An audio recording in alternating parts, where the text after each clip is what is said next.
and try to predict the future.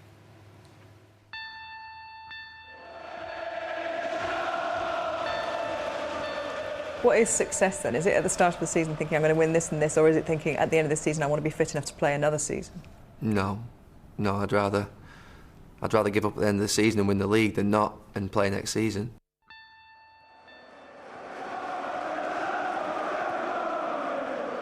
About winning trophies, as simple as that. Always is for this club.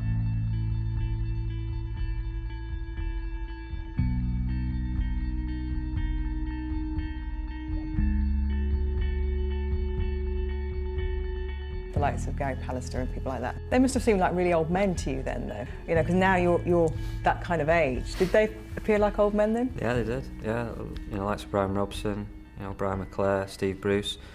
They were all a lot older than us, and you know, I sometimes think I can't be that as old as they were because I don't feel it. And I do. I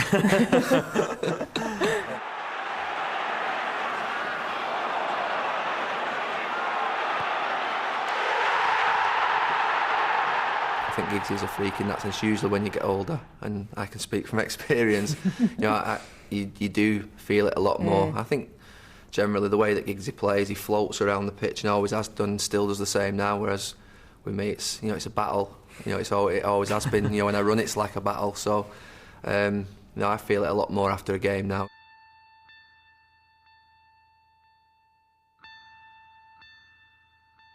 For a while you were the poster boy, and obviously you guys were still kind of trying to get into the first team. What was that like when he was kind of like propelled into those kind of areas? You were always happy for players to break through. It's never been a club where you think, oh, you're resented about somebody coming through. And to be honest with you, you've been playing and seeing him play since he was 14, and you just realised there was this incredible ability and talent that was just well above anything that was around that we'd seen in our youth team. And with it came the glamorous lifestyle, and which you seemed to toy with for a very short period of time before you kind of like shied away almost from all of that. Was that a conscious decision? No, it was certainly an eye-opener. I mean, you're a year out of school, and you know, you're getting followed home from school off cameramen, and people just want to know about your private life, your family life, who you're going out with. It was an eye-opener, and you're just not used to it, you're not prepared for it, but you haven't got a choice, really. You look like you're enjoying it. Yeah, I was enjoying myself. Yeah, I was 18, 19, playing for Man United. I was enjoying myself. I'm getting better than that.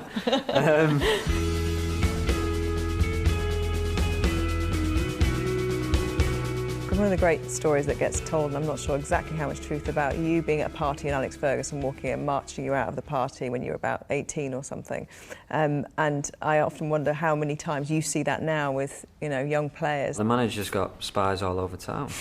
It's as simple as that. He used to come in training, and he used to know where you'd been, or, you know, people want to tell him, I've seen so-and-so, I've seen, you know, this person at a club or this person at a bar. People just want to tell him things. And so you were tucked up in bed at this point? I was, yeah. I didn't see life, me, until about 27. It sounds great, that life that you had, Giggsy, to be honest with you. Yeah. He was out till 3 in the morning. Me and Phil were panicking about facing him next day. So, obviously, at that point, your relationship with the manager kind of is, I imagine, quite, you know, is one of fear. Did you kind of, as young boys, did Sir Alex Ferguson just appear to be a very scary man? Yeah. Yeah, I mean, even the youth coach, Eric Harrison, as a 16-year-old, you were, you know, scared, you know, if they came down. I mean, we used to come down to watch our youth team games all the time. He always has a great passion for watching the youth team, but with us, he was watching us an awful lot. Even after the Youth Cup final when we lost, he came in and had a little bit of a go at us, a lot of a go at us, to be honest with you. And our youth team coach, it was our last game with him, and he said, look, thanks for the work you've done over 2 years. And the boss come in and said, you know, you've no chance of playing at this club if you're going to perform like that. And you thought to yourself, this is a harsh school, this. But to be honest with you, they were the standards that he was expecting from you, and that's all he's ever asked, to be honest with you, is just to reach your standard. Manchester United have broken the British transfer signing, Eric Cantona, expensive footballer, Rio David Beckham's future with Manchester United.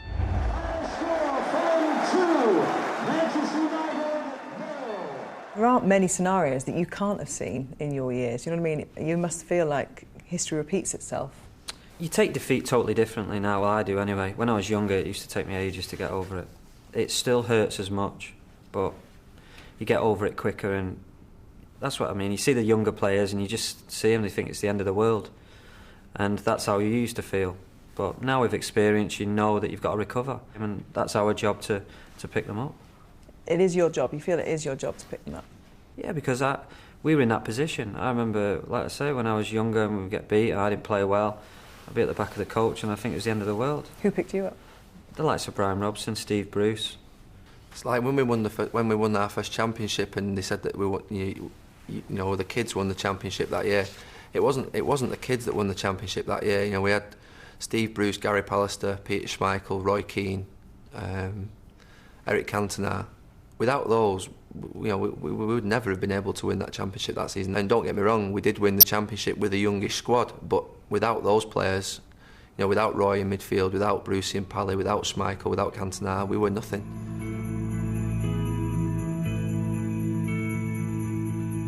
So what about you? Do you just stay forever? Well, no, you can't stay forever. It's gonna come to an end, and you've got to make sure that playing for this club, nothing's ever going to replace. For me playing for this football club, it can't do. It's impossible. That's scary. No, I don't look at it as scary really. I think football's that big now that there's plenty of opportunities for players to do things afterwards, whether it be coaching. It's not so much the opportunities though, Ryan, it's leaving this place. I don't know yet. I don't know how to explain it because I'm not left yet, so I don't... So you don't even think about it, really? Well, you do think about it because you do your coaching courses and you try and prepare yourself as best you can. That's all you can do. Does your car know in the morning that it doesn't have to come here? Do you know what I mean? It's that kind of routine, though, isn't it, that you get so used to? We might still come in anyway and just use the gym and just use the doctor. I'm still going to use the doctor when I'm ill. I'm just going to come in. I'm going to have my dinner here. I'm still going to come in. It's just hard for people to imagine football existing without you two and without Paul Scholes, and it's Football can't exist without me. But you're synonymous. You're on that team photo for 18 years or whatever. I think it'll give it a go. It's good in one sense that we've played at this club all our lives. It's great. It's a great positive. But I suppose in some ways, we haven't experienced what happens out there in the real football world. One of our staff always says to us, this is like an island, and it's true. It's we've never been off the island, if you like. We only know this, and in some ways, particularly if we were thinking of going into, say, management or coaching, I think that maybe there would be a benefit maybe of having seen how difficult it is at times. Is it impossible to pick out a defining moment in your career here? Oh, you just never know. I mean, it could be in the next 6 to 8 weeks. You just don't know what's going to happen. We've had an opportunity this season to do something even greater than what we've achieved in the past, and it's still there for us. It's going to be extremely difficult, but it's still there for us.